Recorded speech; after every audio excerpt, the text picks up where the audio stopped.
C'est dans cette usine indienne aux allures de laboratoire qu'est fabriqué le nouveau vaccin antipaludique. Une production à grande échelle. Des dizaines de milliers de doses par jour doivent être préparées pour livrer au continent africain des millions de vaccins, comme s'y est engagé le Serum Institute of India. Un enfant sur 200 dans cette tranche d'âge si importante perd la vie s'il n'est pas soigné à temps contre le paludisme. Donc ce vaccin va avoir un impact énorme. Pour l'instant, nous prévoyons de fournir environ 25 millions de doses contre le paludisme au continent africain cette année.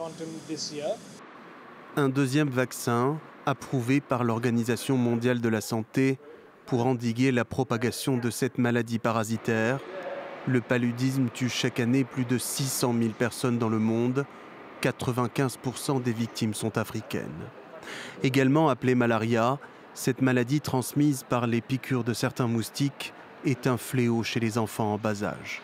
Alors ce nouveau sérum, baptisé R21, est bon marché selon son fabricant, pourrait être d'une grande aide dans la lutte contre le paludisme. Il faut pouvoir bloquer l'infection parasitaire, prévenir l'infection. Donc ce blocage qui fait le vaccin, il génère un anticorps en telle quantité dans le corps de l'enfant que même si quelques parasites sont introduits par les moustiques après une piqûre, ils sont vus par ces anticorps et sont détruits très tôt. Ce vaccin présente un taux d'efficacité autour de 75%. Le R21 sera essentiellement acheté et distribué par l'UNICEF et l'Alliance du vaccin.